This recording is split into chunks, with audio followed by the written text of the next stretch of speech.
സുഭാഷിതം.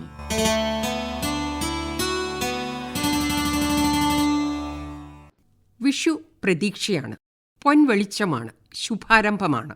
വിഷുവത്ത് എന്ന സംസ്കൃത പദത്തിൽ നിന്നാണ് വിഷു എന്ന പദം ഉരുത്തിരിഞ്ഞത്. രാപ്പകൽ തുല്യമായിരിക്കുന്നതെന്നാണ് ആ പദത്തിന്റെ അർത്ഥം. ഇത് സൂര്യനുമായി ബന്ധപ്പെട്ടിരിക്കുന്നു. 12 രാശികളുള്ള സൂര്യന്റെ സഞ്ചാരമാണ് ഋതുഭേദങ്ങൾക്ക് കാരണം. സൂര്യൻ മീനൻ രാശിയിൽ നിന്നും മാറി മേടം രാശിയിലേക്ക് പ്രവേശിക്കുന്ന ശുഭമുഹൂർത്തമാണ് വിഷു. വിഷു സംക്രാന്തി പുതുമയുടെയും സമൃദ്ധിയുടെയും പ്രതീകമാണ്. ഈ ആഘോഷം കാർഷിക വിളവെടുപ്പും പുതുവർഷവുമായി ബന്ധപ്പെട്ടിരിക്കുന്നു. ഓണം ദേശീയ ഉത്സവമാകുമ്പോൾ വിഷു ഏറെക്കുറെ ഒരു ഹൈന്ദവ ഉത്സവമാണ്. ഈ 2 ഉത്സവങ്ങളും കേരളത്തെ മഞ്ഞയിൽ മുക്കുന്നു. ഓണത്തിന് വരുന്ന ഓണത്തുമ്പി, വിരിയുന്ന ഓണപ്പൂക്കൾ, ഓണക്കിളി, ഉപ്പേരി, പഴനുറുക്ക് ഒക്കെ മഞ്ഞയാണല്ലോ. ഉടുക്കുന്നതോ പൊന്നിൻ കരയുള്ള കോടിമുണ്ടും. വിഷുവും അങ്ങനെ തന്നെ. കണുക്കൊന്നയുടെ പൊന്നിറം, കണിവെള്ളരിയുടെ മഞ്ഞ, തിളങ്ങുന്ന ഓട്ടുരുളി, പൊന്നിറമുള്ള ഫലങ്ങൾ, സ്വർണ്ണക്കസവുള്ള കോടിമുണ്ട്, വാൽക്കണ്ണാടി, സ്വർണ്ണാഭരണം, നിറദീപം ഒക്കെ ചേർന്ന് ആകെ ഒരു പൊന്നിൻ മഞ്ഞപ്രഭ. മഞ്ഞ നിറം സന്തോഷത്തിൻ്റെയും സൂര്യൻ്റെയും നിറമാണ്. AD 844 തൊട്ട് കേരളത്തിൽ വിഷു ആഘോഷിച്ചു വരുന്നതായി ചരിത്ര രേഖകളുണ്ട്. ചേരരാജാവായിരുന്ന സ്ഥാണുരവിയാണ് വിഷു ആഘോഷങ്ങൾ തുടങ്ങിയത്. നമ്മൾ ആഘോഷിക്കുന്നത് വസന്തവിഷുവാണ്. എന്താണ് വിഷുവിൻ്റെ പിന്നിലെ ഐതിഹ്യം? തിന്മയുടെ മേൽ നന്മയുടെ വിജയം തന്നെ.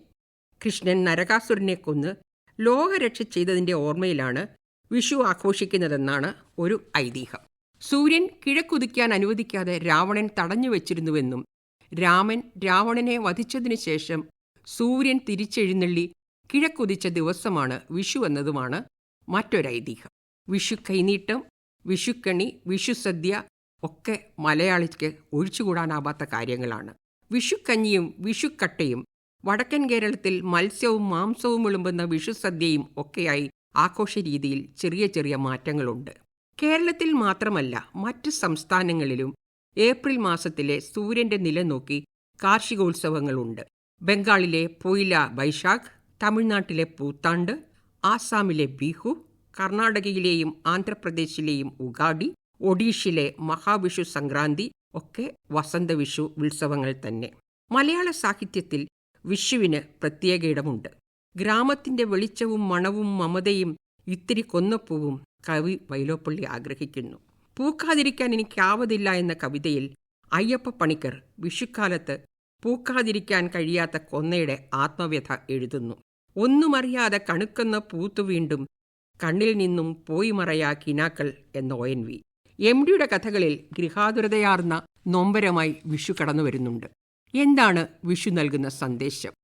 സമഭാവനയോടെ എല്ലാവരെയും കാണുക, പ്രകൃതിയോടിണങ്ങി, പ്രകൃതിയെ കരുതി, പ്രകൃതിയെ ബഹുമാനിച്ച് മുന്നോട്ടു പോവുക. ഓരോ വിഷു ആഘോഷിക്കുമ്പോഴും താളം തെറ്റി മാറുന്ന പ്രകൃതിയെ ഓർക്കുക. കാലം തെറ്റിപ്പൂക്കുന്ന കൊന്നയും മാവും തരുന്ന സൂചന മനസ്സിലാക്കുക. ഓരോ വിഷുവും നമ്മുടെ ഉത്തരവാദിത്തങ്ങളുടെ ഓർമ്മപ്പെടുത്തലാണ്. ചിലയിടങ്ങളിൽ വിഷു കൈനീട്ടം വിഷു തൈനീട്ടമായി മാറിയിട്ടുണ്ട്. തൈകൾ നട്ടുകൊണ്ടുള്ള വിഷു. സുഗതകുമാരി എഴുതിയത് ഓർക്കാം. ഇതു പ്രാണവായുവിനായി നടുന്നു, ഇത് മഴയ്ക്കായി തൊഴുതു നടുന്നു, അഴകിനായി തണലിനായി തേൻപഴങ്ങൾക്കായി ഒരു തൂറു തൈകൾ നിറഞ്ഞു നടുന്നു. നന്ദി. ശുഭദിനം.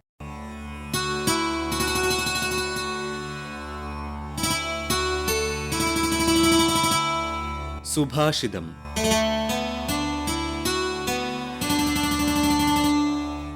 അവതരിപ്പിച്ചത് ഷേർലി സോമസുന്ദരൻ.